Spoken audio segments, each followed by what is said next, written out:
Later this year, when the Wigan Warriors squad gather at Orrell for pre-season training, there will be a strange and empty feel to the place. The toss and churn of the off-season is a familiar rhythm to most Super League clubs these days, but even so, it's hard to escape the sense that somehow, this will feel just that little bit different. No longer will the corridors reverberate with the surround sound bollocking-brogue of Shaun Wane, leaving after 30 years at the club as apprentice player, scout and coach. John Bateman, their talismanic second row, will have departed for the Canberra Raiders. And for the first time in 15 years, there will be no Tomkins brother in the first-team squad. Logan and Joel have already gone. Now, finally, middle brother Sam is flying the nest, bringing down the curtain on one of Wigan's great rugby dynasties. They're all off on their travels, Wane to Scotland, where he is taking a part-time with the National Rugby Union team, Bateman to Australia, Tomkins to southwest France, where he will be making a new life with the Catalans Dragons. But before they all go their separate ways, there's one last assignment to carry out, the grand final against Warrington on Saturday night, a chance to crown their respective careers under the Old Trafford lights. Right at this moment, though, Tomkins is reminiscing. He's thinking back over the journey he's been on over the last decade or so, a journey in which Wane has been one of the principal characters, going right back to his teenage years, when Tomkins was a slight but gifted youngster determined to break into the game, and finding an equally determined character standing in his way. Shaun wouldn't pick me, he remembers now of his first brushes with Wane, who at the time was coaching the club's under-18s. Week after week, I would go in and ask him why I wasn't playing. And he would give me a list of reasons as long as my arm. None of which I could argue with. He was 16 at the time, a first-year academy scholar at a crossroads in life. Unlike his older brother Joel, who had played for England at schoolboy level and been fast-tracked through the ranks, Sam had not been earmarked for greatness. The best academy prospects had been given retainer contracts worth around £3,000 a year. Sam, by contrast, was on a pay-as-you-play deal worth £25 a game, but only if they won.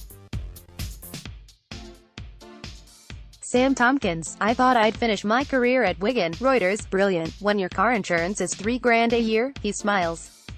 Come the second year of the academy, they told me I could leave if I wanted. Even the £25 had gone. Witness had offered me £3,000, and when you're 16 or 17, £3,000 is a lot of money. I was thinking, I can get a car for £1,000, insurance for a couple of grand. But my dad didn't let me. He said, do you really want to play for Witness? Is that what you dreamed of doing? I was like, no, probably not. And so Tomkins knuckled down in pursuit of a dream that seemed ever fainter, ever more distant. He turned down the offer from Witness, stayed at Wigan and took a job as an apprentice greenkeeper at a local golf club to make ends meet. He borrowed £1,000 from his grandmother to buy a scooter to get him there, rising every morning at 5 a.m. to trim the fairways, dashing back home every afternoon for training at 4 p.m. It was an exhausting life, and when he arrived at training, it would only get harder. Shaun used to say my defense wasn't good enough, my one-on-one contact wasn't good enough, Tomkins remembers. I was about 60 kilograms, so that's probably why. So he got Ben Kavanagh, a burly prop now at Hull KR, to run at me on the try line. He ran at me 10 times and probably scored 11 tries. It wasn't easy, but what Shaun instilled in me was the belief that if I kept trying, I might get there. He got there, all right. Eventually, as Tomkins put it, he got a few lucky breaks and could stop cutting grass. He bulked up, broke into the Wigan first team where he took Super League by storm with his breathtaking running and genius changes of pace. He was signed for a world record fee by the New Zealand Warriors in 2014, returning 2 years later as a marquee player on a deal that was rumoured to make him the highest paid player in Super League. Tomkins' return to Super League, however, has been more low-key.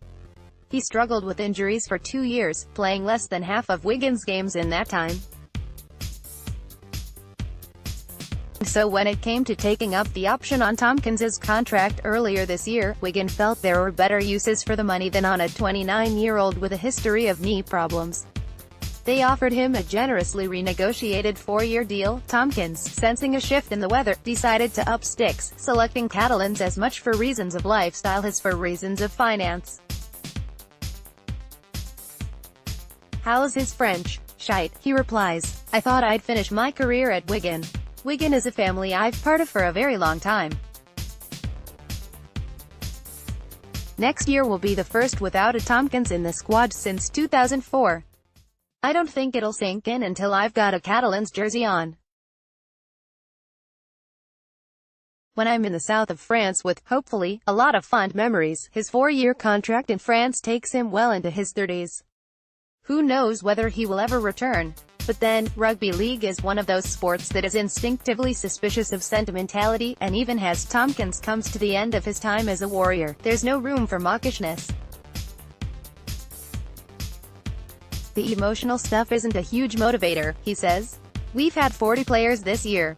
We're not trying to win a trophy for players who are leaving. We're trying to win a trophy for a group of lads who have worked really hard for 11 months. Follow the independent sport on Instagram here, for all of the best images, videos and stories from around the sporting world.